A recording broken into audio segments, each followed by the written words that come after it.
Hello and welcome to the Wealth Mind podcast, the show that talks about all things wealth and aims to give insights and perspectives to support all of us in our wealth creation journey. I am your host, Katie Robertson, and today I'm joined by Peter Chatel of the Chatel Group. In this episode, we'll be talking about wealth creation and management as it relates to owning a home. Peter shares fascinating insights from his experience in supporting his clients with their home ownership. Thank you for watching, and thanks for joining us, Peter. Thank you. Thank you for having me. It's great to see you. So tell us, I'm fascinated about your background and your journey to the Chatel Group. But if you can share with us a bit on your background. Yeah. And I noticed on the website there was a comment about you started your Rewirement in 2015. Now, please share what that's all about. Well, sure. So you're looking at somebody who, will retire when they expire. So I plan to live as vibrantly as possible, as long as possible. And for me, that means not retiring. I'm a person that's driven to continually learn, grow, so that I have more to give. So that's how I'm wired. So yeah, when I left the Coca-Cola company where I was for 22 years, the subject line of my parting email was rewiring, not retiring. And I love that. And so, yeah, I came into real estate late. My wife actually started our business in 2011. I've always been kind of involved in the periphery. I got my license in 2019. After I left Coke in 2015, I started my own consulting and coaching practice. And then the business really started to take off big time in 2021. And my wife said, I need you full time. So I shifted. I still do some coaching on the side, but I coach our team members. We've got a team of currently 5 agents, 3 virtual assistants. I'm one of the licensed agents. I'm the director of operations for our team. Joining the Coca-Cola company, I consulted with Arthur D. Little and their environmental health and safety management practice for 7 years. After getting my master's in environmental engineering from Northeastern University. And prior to that, I worked for 3 years in a law firm as one of 2 inside technical people supporting 7 environmental lawyers. So I actually moved from consulting to the Coca-Cola company to help start the first corporate environmental management program, and then morphed into quality and technical leadership roles over my 22 years there. So that's a little bit of the background. Occasionally we get into environmental issues in residential real estate. We've got a property here and we're trying to help an heir sell a property that she's inherited that has a buried heating oil tank. So working with an environmental firm to get that tank taken out of the ground and, if necessary, remediated prior to sale. So we're in the midst of that. But I'm a big believer in the wealth building potential of real estate. So we're here to talk about wealth. We're here about, you mentioned portfolio management or whatever. We think of ourselves, we position ourselves as real estate wealth advisors, not just as real estate agents or even realtors. Everyone on our team is a realtor with the National Association of Realtors. So we abide by the code of ethics associated with that organization. But we think of ourselves really as real estate wealth advisors. We're here and in business to help people realize, the truly transformational power of real estate. So for us, it's not about transactions.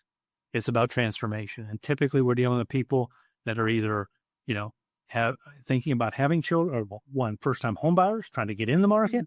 They've had children. They're looking to upsize.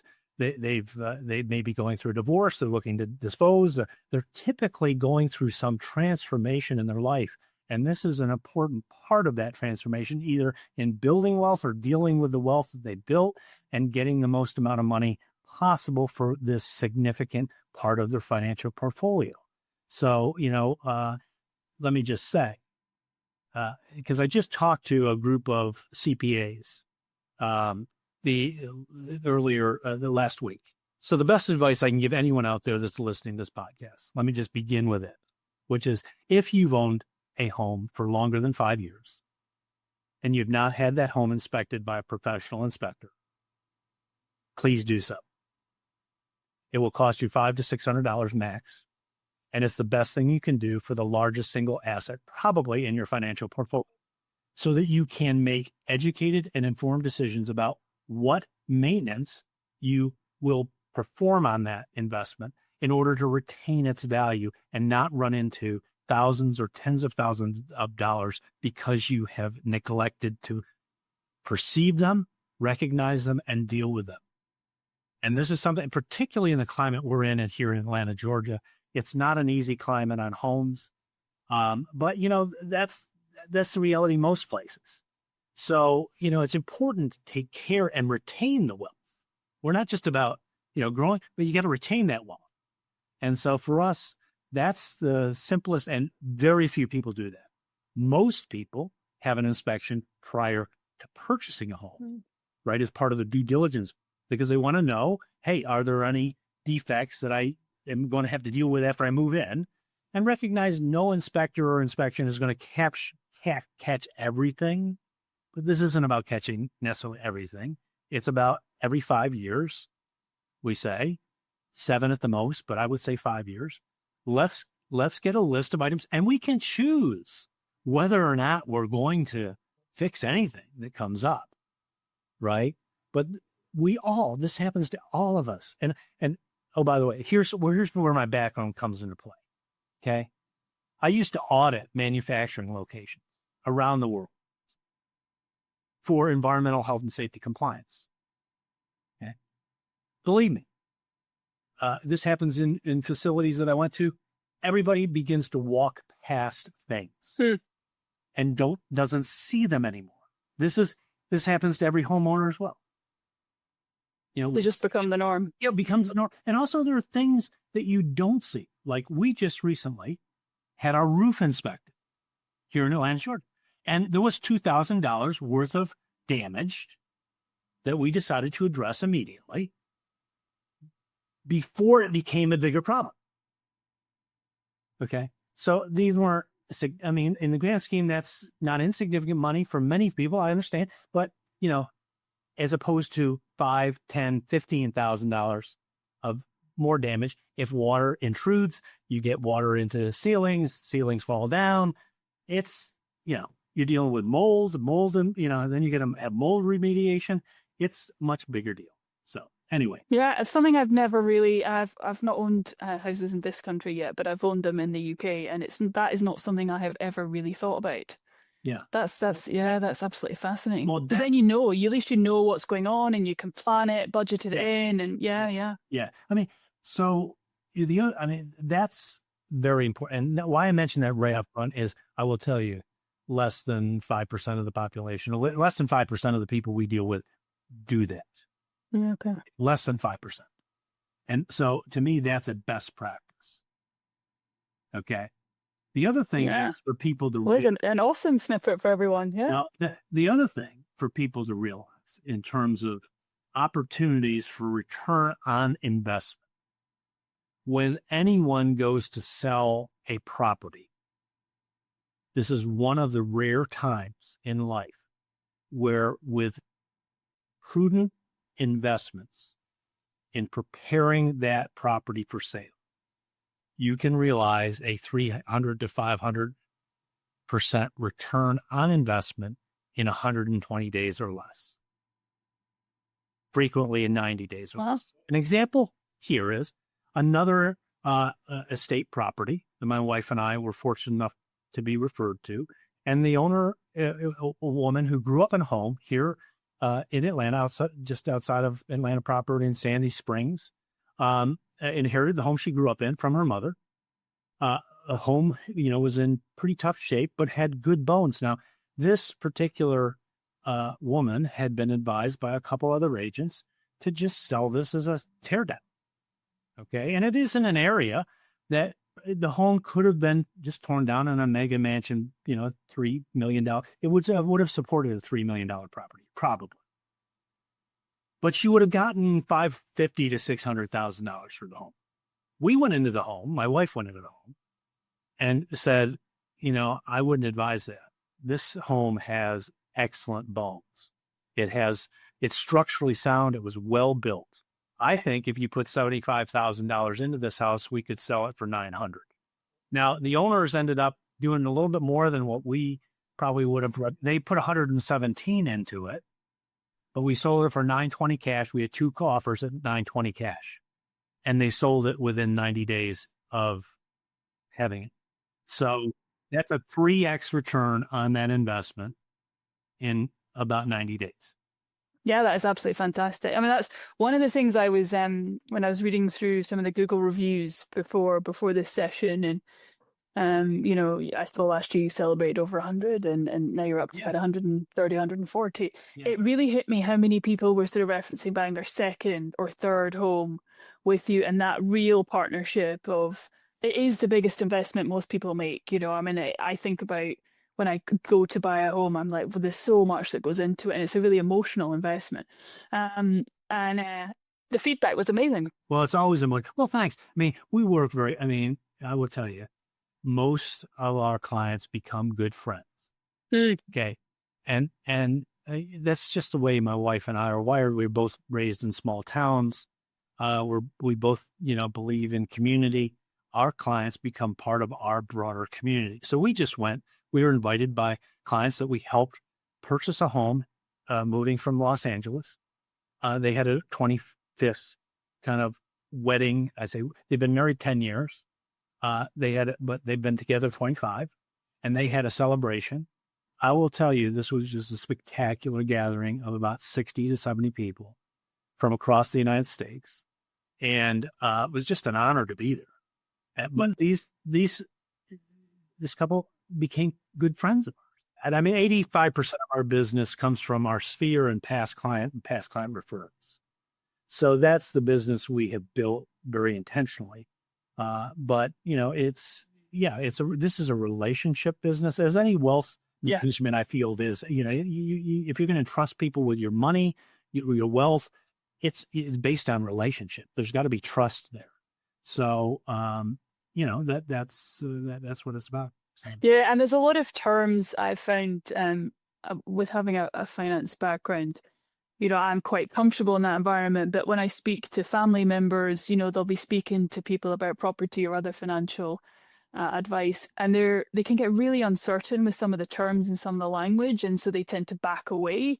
But I'm reading some of your reviews, people really trust, and I can see from reading that recommendation of that partnership, you're helping them with education and understanding all the steps, what's needed. It was awesome to read through. Well, it's very important to us that they're well informed through the process. I mean, we also work with great vendors, so we've got mortgage professionals experience that we can refer people to. But beyond that, I would tell you, my wife's been in Atlanta 47 years. I've been here 34. We have a deep and wide network of people, professionals. So part of our pitch with every client, every person we meet that's thinking about getting a realtor is we want you to think of us not just as your realtor, but as your Google for Atlanta.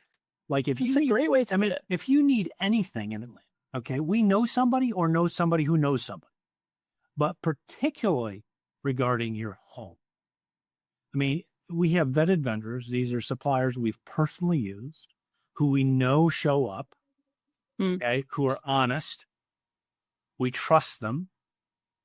They do quality work for reasonable pay. Okay. These are, skilled vendors. They're not cheap because, they're skilled.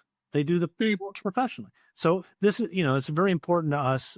This is part of what we use part of our competitive advantage in the marketplace. But we also, we position ourselves as Chatel Group concierge services. Yeah, I saw that. I thought it was fantastic. Services. And we've just expanded that capability through our partnership with Place, which I can speak to more about. But Place is a prop tech company that provides us our technologies and our operating system that really make us and empower us to be more productive and profitable and to scale our team. But they've purchased a company called Connect Services. So now through our concierge services, we offer our buyers or sellers an opportunity at no expense to them to be linked into a service that can find them the lowest rates for basically anything a new homeowner needs, including utilities, internet, lawn care services, et cetera, et cetera. Mm. So they basically have researched and can offer the lowest rates possible. So Yeah. in It's so addition, much easier to just have it all packaged together for them. yeah, and in addition, through our membership in the National Association of Realtors, we can offer also access to the GE appliance program. So we can offer up, our clients up to about 34% off appliances, which is typically thousands of dollars. For homeowners that are, you can buy a washer, dryer, refrigerator, stove, whatever. It's significant cost savings. So anyway, those are some of, in addition to our vendors. So yeah. That sounds really interesting. Okay, yeah. So let's dive into some of the challenges. So what are you seeing, sort of challenges across the industry, challenge of your business, some of the things that your clients are talking to you about? In the macro level, it's been a tough couple of years for real estate in the United States because, the number of transactions has been significantly down. Last year, the fewest number of transactions since 1995. And this year is a little bit ahead of that, but not significantly, and largely driven by interest rates. So, we are pretty excited by the fact that interest rates are at the lowest point they've been in about 24 months currently. They're in the low sixes. I think the Fed meets, I don't know if it's tomorrow or the next day. It's definitely this week, yeah. They're everyone believes they're going to lower rates now. Everyone needs to understand mortgages are not tied to the Fed rate. They're tied to the 10-year bond, the Treasury 10-year bond. So, people get all mixed up because the Fed last time it announced the lowering of the Fed rate, mortgage rates went up. And people are going, how's that work? Well, because it's not tied to the Fed rate. The mortgages are tied to the 10-year Treasury yield. So that rate, goes up and down. It's typically about 2 to 2.5 point difference between the Treasury and mortgage rates. That's about how it's been historically. So, so interest rates have been preventing some people from making decisions about real estate. But here's what I would tell you. Life continues to happen, right? People continue to get married. People continue to have children. People continue to die. People continue to be divorced. They change jobs. And there's a need to buy, sell, invest in real estate. So we are seeing, increased inventory. Inventory was a real problem, but we were seeing increased inventory. We are seeing some sellers that are, trying to play catch up with what the market will bear in terms of pricing. So we're seeing a higher percentage of homes have to go through price reduction when they're put on the market. So it's very important in today's market to price the home properly. Otherwise, you're what they call chasing the market with price reduction. In Atlanta, simplistically, what I would tell you is kind of two pathways for any listing. You either list it right at the right price, okay, and you're under contract in no more than 14 days. Or you're on the market over 120 days and you're selling it for about 90% of what it originally listed for. Those are, there are micro markets. It might be 94%, but generally speaking, that's the two pathways. So obviously, most sellers would choose the first one, right? But in order to do that, the approach that I think we've taken with a number of our listings is to list them on the lower side of the anticipated market value. And because of the relationship we built with our sellers, we've been successful in doing that a majority of the time, not in all cases. We recently sold a property up in Decula where the seller was pretty fixated that the house was $1 million house. I wanted it listed for $1 million. So we did that. Our counsel to them was, your house has some very nice features. Okay. It's a beautiful home, but we would suggest you get it professionally appraised for $500. So we really know. And then we price it at a lower end. We were thinking price it at $950. Problem. No, it's $1 million home. We want $1 million. Well, we had 50 people go through the house, no offers, 1 month. I said, listen, we've had 50. Nobody's made an offer. Obviously, we're overpriced. And so let's take it down to 950. And fortunately, we got them to agree to do that. And we were under contract in 3 days. Yeah. At 950. It's just that psychology of that level, isn't it? And what you want to do, I mean, the psychology of pricing is very, very straightforward here. You want to price it so that people are more focused on the fact that others are probably going to make an offer. So it's like a FOMO, That's a good point. right? It's like an event-based strategy. So it's like, oh, we better, and they're not thinking about, oh, well, what can we negotiate this price down? They're worried about, oh, well, who's going to bid? And we need to make sure our bid or our offer is the best offer. So, one thing to realize when you sell a house, I mean, the buyer always determines the price, not the seller. It's only what people are willing to pay. Yeah. Right. So anyway, that's been the approach we've been trying to use with most of our sellers this year, quite successful. It's that trust and be like, just follow our guidance. Because, Yeah. So I mean, That's other things. I mean, we're seeing is, the mortgage industry has come up with additional options for people to buy down interest rates, for a year or two to help get them into the market. So there's a fair amount happening to try to improve people's purchasing power or perspective in terms of the opportunity. What I can tell you without a doubt is that people are waiting on the sideline for interest rates to go back down to 3 or 4. I don't believe in my lifetime we will ever see mortgage rates. I could be wrong. Yeah, I agree with you. I agree with you. I don't think we're going back there. No, I don't think we're ever going. I mean, I hope we don't, because I don't think that's healthy. I think it was part of the economic recovery coming out of the pandemic. I think, quite frankly, my perspective, for what it's worth, is I think the Fed has done an incredible job of threading a needle, threading the needle on this without putting us into a deep recession or even worse, depression, given, what just happened. But I do think people are now, I think, believing that mortgage rates, in the 6s, we might get to the 5s next year. Some people are predicting that. What you should understand is if you're waiting for it to go into the 5s, when it goes to the 5s, you're going to be in bidding wars because everybody else is going to be at the market. And I mean, I can show pretty convincingly that waiting a year for interest rates to go down, even if they go down 1 point, so we're down in the low 5s, you're going to lose money waiting a year. You're going to lose wealth.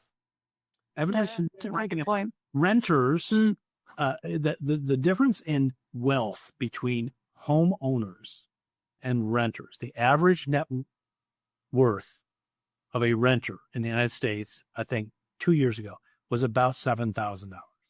And the average net worth of a owner of a home was about 350 or whatever.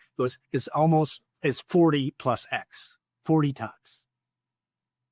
So when you that balance of, you're saving a year, you perceive to be interest. Yes. Yet the actual value of the property. Yes. You're missing the equity you're building. Now, most of that first year you're paying is interest, but you're still building some equity. You're missing the appreciation. You're missing the tax deduction. Yeah. When you add it all up for a $400,000 home, you're losing, if you wait a year and it goes down 1 point. Okay. You're going to lose $60,000 to $75,000 in net worth of a $400,000 investment. That's a great way to think about it. I'm going to take that one. Yeah. Well, the other thing to recognize is you're leveraging your investment. Okay. Real estate, you're putting down 5% or 10%. And some people want to put down 20% to avoid private mortgage insurance. But even PMI is not that expensive. And there's an argument to say leverage 5%. Because you're able to buy something so much more valuable and experience the appreciation of that, right? Significant appreciation of a much larger value, right? So there's some people that are worried, for another housing bust like what happened in 2008 here in the United States. And what I would say is, the fundamentals are just significantly different than they were for the housing crisis in 2008. One, underwriting standards were totally and everyone after 2008 has, the mortgage companies have to demonstrate the ability to repay. Okay. So the delinquencies, defaults, and foreclosures are still relatively low and very contained. Plus, there's a record amount of equity in the U.S. housing market due to considerable home price gains over the last 10 years. So, fewer loans today have adjustable rate mortgages, which was a riskier investment or alternative back then. So what I'd say is we're just at a significantly different place today than we were back in 2008. And, we also are seeing back in between 2008 and 2011, there were roughly 5.5 to 6 million fewer homes built during that time period. And new homes have not caught up. So there's still a significant gap between availability. So, it is a capitalist society, supply and demand. So absolutely. The demand, the supply still is insufficient. We've got the largest cohort, the millennials, coming into home buying age, right?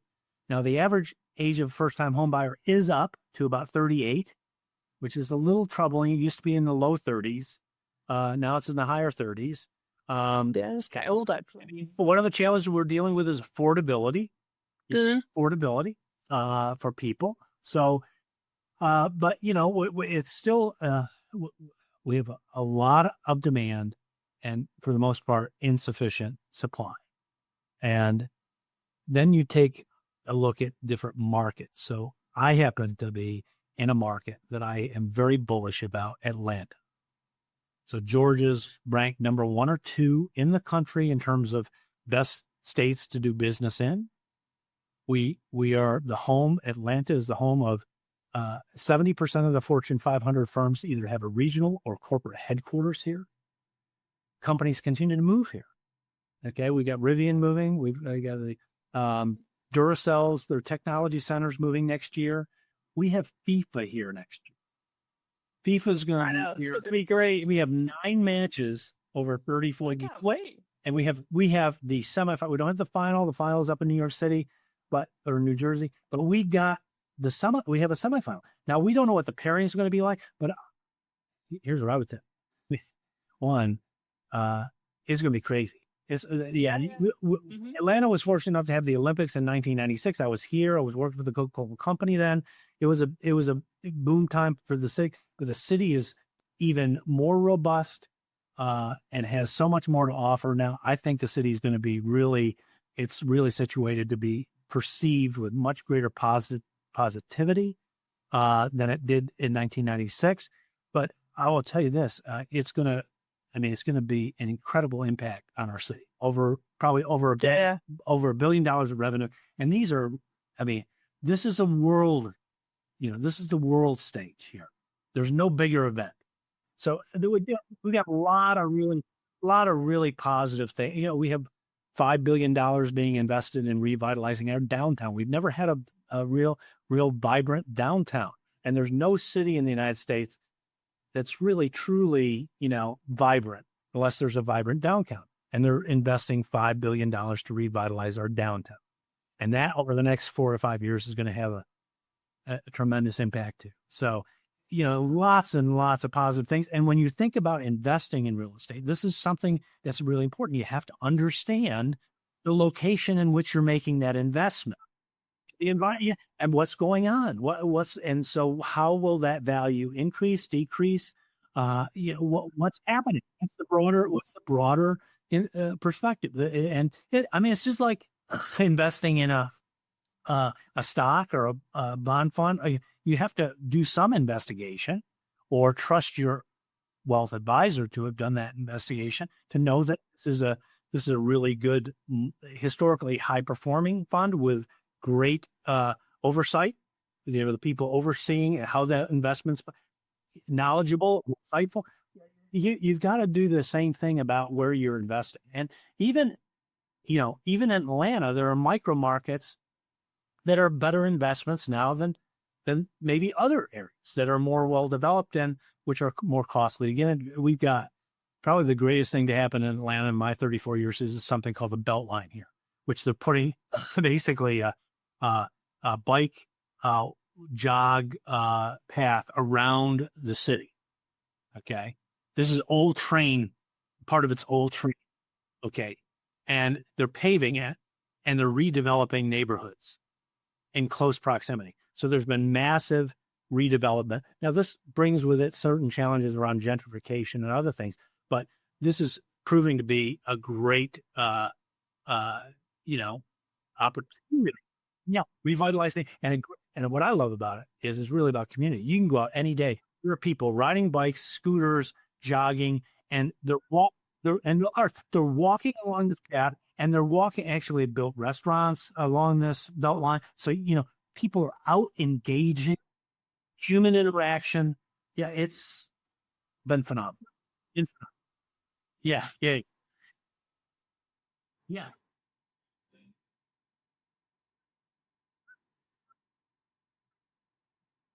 yeah. Oh wow! I mean, thanks for asking it. It's an exciting time because it's business planning time. We're in 2026 business plan. So, for us, my wife and I live in a lovely neighborhood here in Atlanta called Morningside Lenox Park. And it's near Virginia Highlands. It's in the northeast part of the city. It's walkable neighborhoods. We live literally like a tenth of a mile from elementary school, Morningside Elementary School. So every day parents are walking children to school past their home. It's a lovely area. So we're fortunate enough this past year, to have sold six properties in Morningside. Our goal next year is to sell 15. So we're ramping up local. We're going to be farming more effectively the neighborhood and promoting ourselves more effectively and offering more value to people in this community. That's what drives us, is how do we offer more value to others first? So we come from contribution. My wife is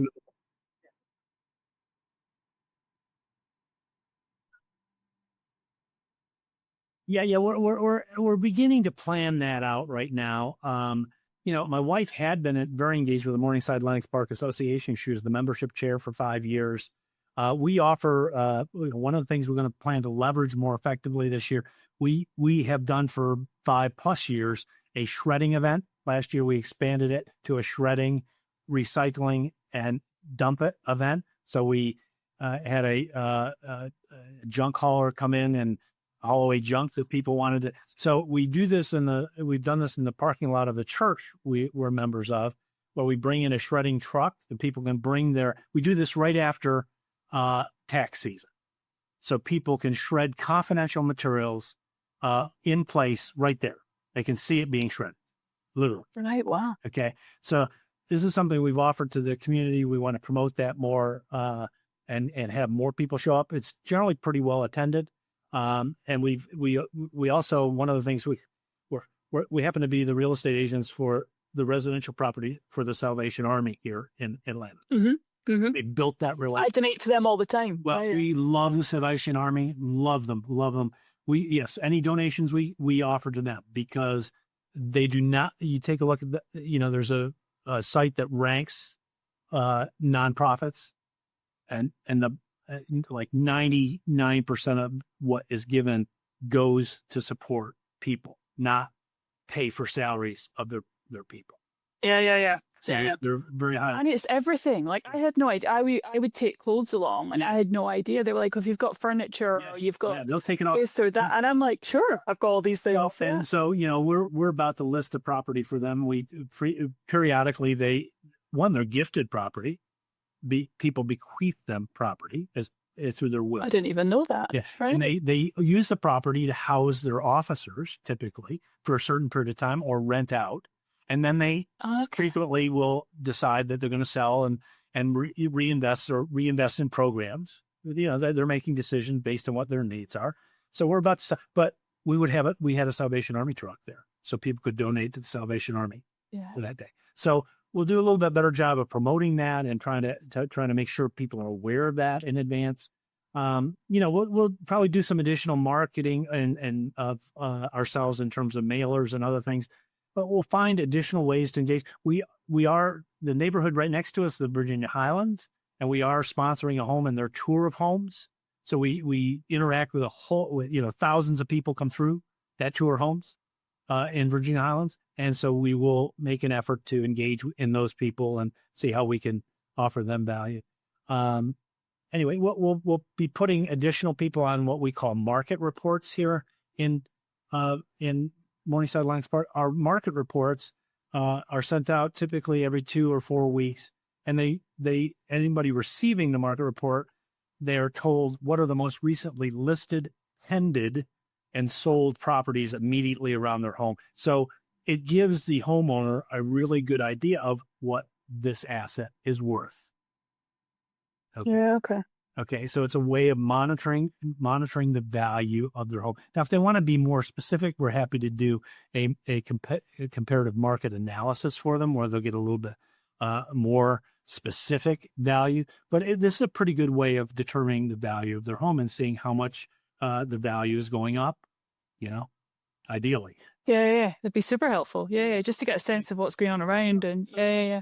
Especially if you can customize it or personalize it for them. Yeah. Mm-hmm. The other thing we're, intending to do this next year, you talked about what we're hoping to accomplish, is we've built very intentionally a large sphere of real estate professionals across the country that we market to with a newsletter once a month. And 15% of our business historically has come from agent referrals. In fact, this last year is now 20%. So we're planning to expand that and market even more aggressively to those. And with the hopes, we're broker with Keller Williams Atlanta Midtown. That's our brokerage. And Keller Williams is having their family reunion event here in Atlanta next February. And so we are going to be really doing our very best to target, particularly my wife's involved with the Luxury Pro organization of Keller Williams.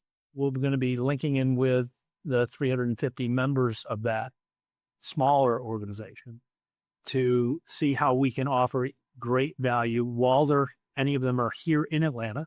We plan on hosting an open house at our home. We'll probably conduct at least a mastermind for some select group. But all of this with the intention that we become the preferred referral partner here in Atlanta, where they know that their family members, their friends that they refer to us are going to be professionally served with concierge services and helping them to build wealth through real estate. That's our goal. Those are two things we've begun to talk about. So our business planning session actually is November 6th. And we're engaging each of our team. So I'll check in with you after that. Yeah, you check in with it. We'll hopefully have even greater clarity. But our goal is to ramp it up. I mean, I'll put a plug in for a book through our partnership with Place. We're all encouraged to purchase The Science of Scaling book by Dr. Benjamin Hardy. It's a very powerful book, So it's here. Oh, okay. The Science of Scaling. And awesome. So I would encourage anyone in business to take a look at that book, Benjamin Hardy and Blake Erickson. And it really gets you to, suspend judgment to a certain degree, challenge yourself. What you might set as a 10-year goal, ask yourself, one simple way is use time as a weapon. So say, okay, what would it take to do that in 2 years? Yeah. The first response by many people, that's impossible. Okay, yeah, that's that. Yeah. Well, the whole idea is, okay, well, what would have to be different for it to be possible?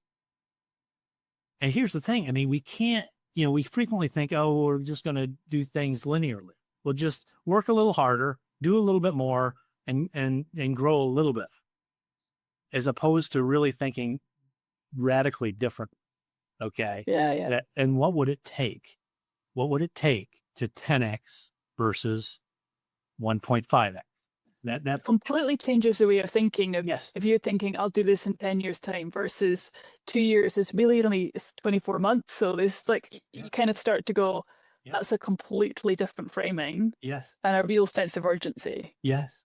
And I mean, my bias, I don't know that I'm totally correct on this, but I think frequently the difference between 2x and 10x is who, not what.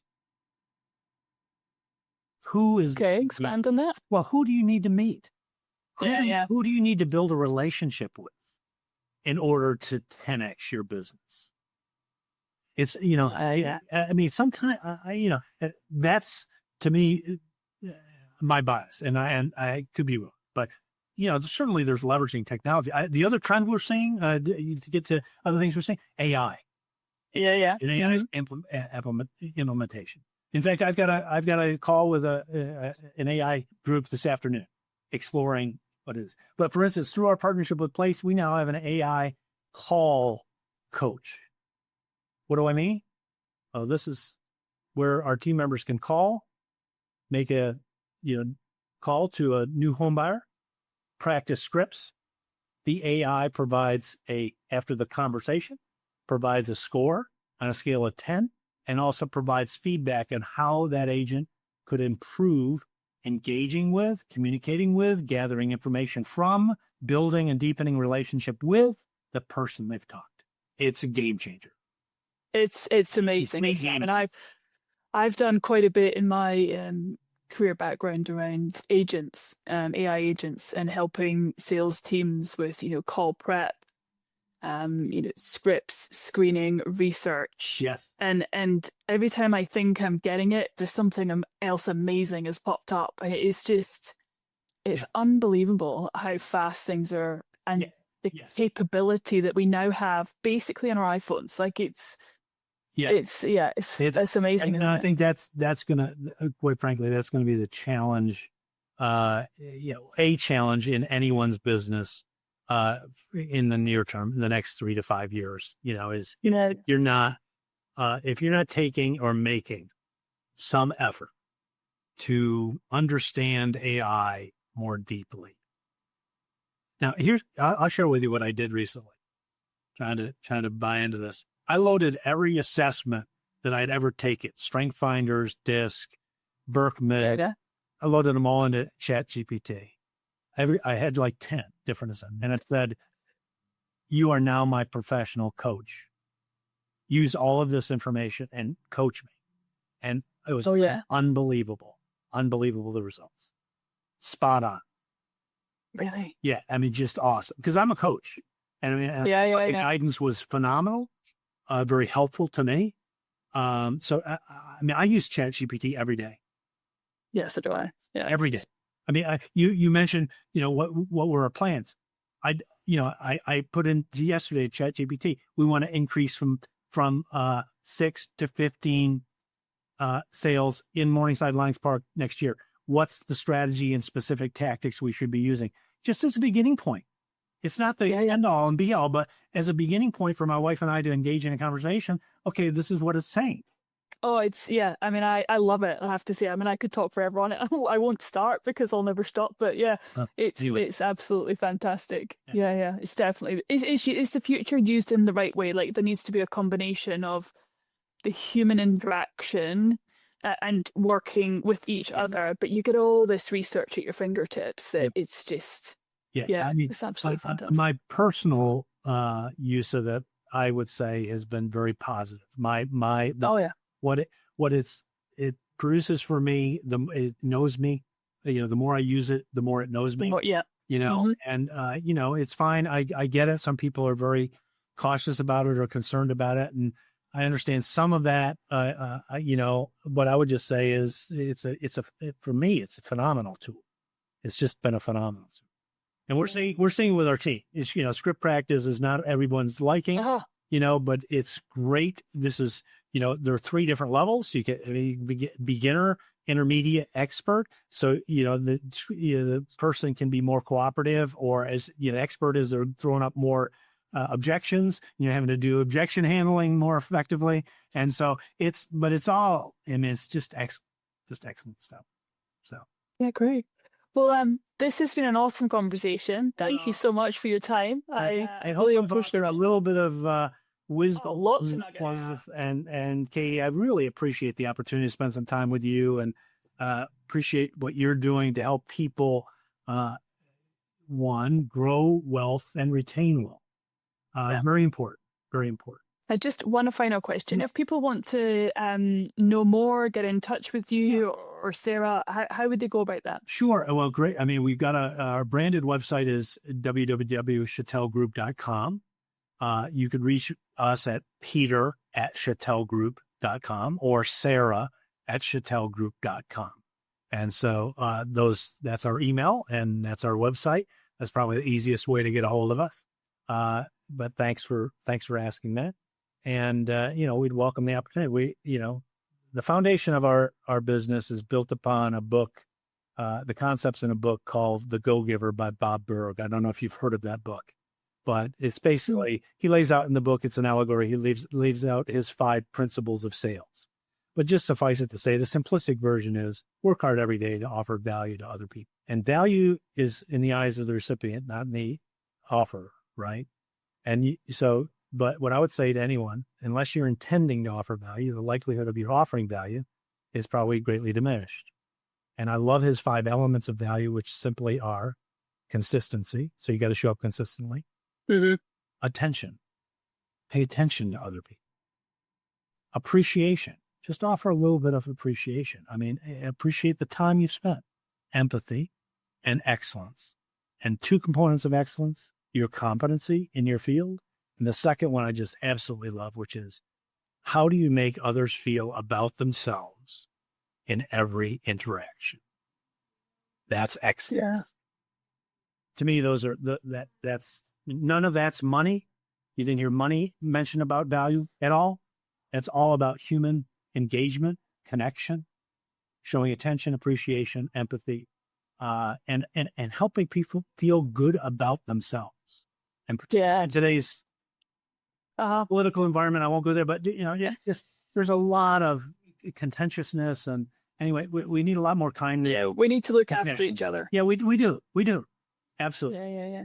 Katie, thank you so much for your time and having me on today.